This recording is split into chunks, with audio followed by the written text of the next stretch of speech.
Greetings and welcome. It is Wednesday, week 3, and I just wanted to share a few thoughts with you about week 3 and what's coming up, and week 2 and what happened there. And just a few personal notes. It's the last week of January, and Sunday is actually my birthday.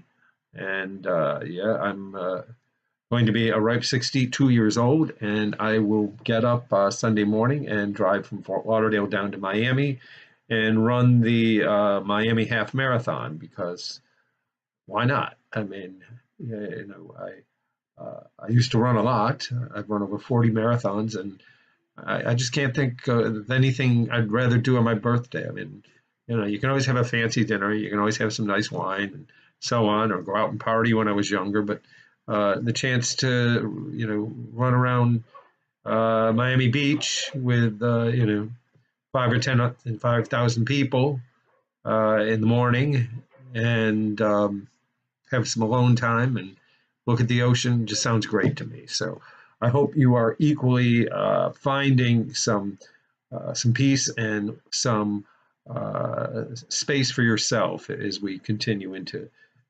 2018. So that's all the personal stuff for now. Let me just jump into what's happening in week 3 is the writing plan, which is really an extension of the writing notes. You'll see it and you say, well, gee, these are the same questions I just answered. And they are, mostly. There's 2 additional questions. We'll talk about that in just a second.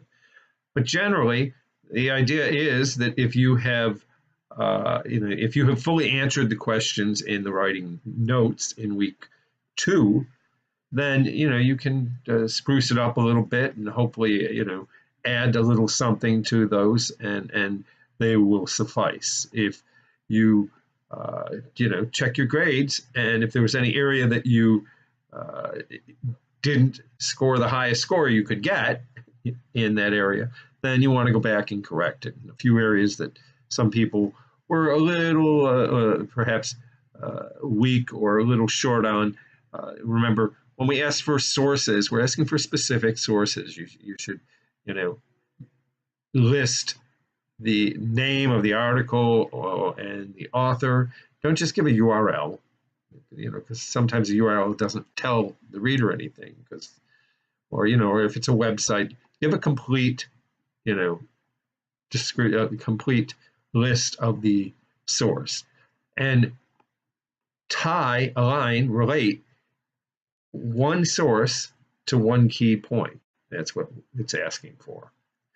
Next, integration of sources means where in the essay are you going to put the sources, your research. So, just think about that. A lot of you have already done that.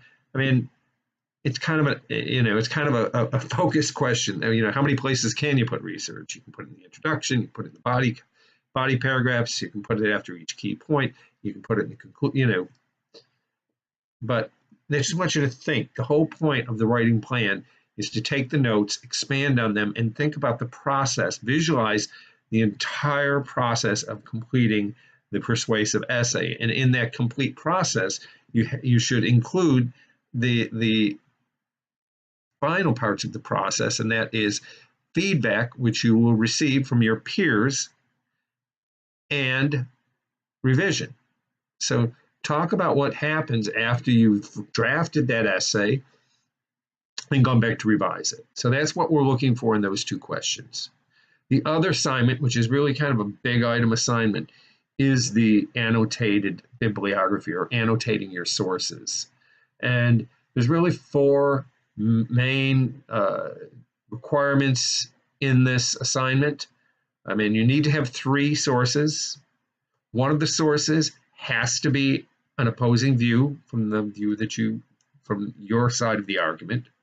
So as you look at the rubric, and do look at the rubric, it's your friend. It's how you can, earn the most points, and not just earn the most points, but understand the goals of the assignment. That's really what the rubric's for. So what does it ask for? It asks you to state the argument again. I know you've done it a million times by this point, but it's important. Keep saying it. Keep stating what the argument is. It asks to list the source. And in this case, you really want to, if it's APA, MLA, we haven't gone the full route that it has to be 100% accurate, but it should be recognizable. It should be the author's name, the title of the article, where you found it, which database. And then how it relates to your argument. Reliability goes straight to that CRAAP, right? Is it current? Is it relevant? Is it accurate, right? Does that mean you have to put the CRAAP, the CRAP score, in your answer for the annotated bibliography? It's best if you do. It gives it more detail, but it's not 100%.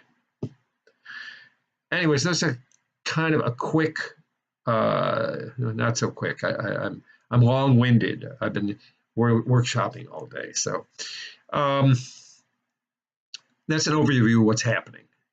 And what's really worth noting is the work that you do this week, the writing plan and the annotated bibliography. You will post those in the discussion next week. And then you will choose a peer and review their work. And there's a peer review form.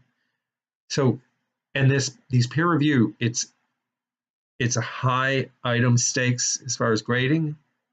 In the last week of the course, you're going to be asked to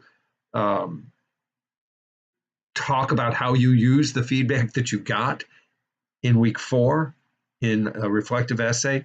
So it's really important next week's discussion, and it's all about what you're doing this week. So that's way longer than I ever like to be on these videos, but I hope they help. If not, delete it. You probably didn't get to this part, but hopefully you did. And I just want to let you know that I'm here. I'm available to help, and I am certainly available if you want to schedule a call anytime except Sunday morning, when I'll be celebrating running across the causeway from my downtown Miami into Miami Beach and enjoying my birthday. Take care.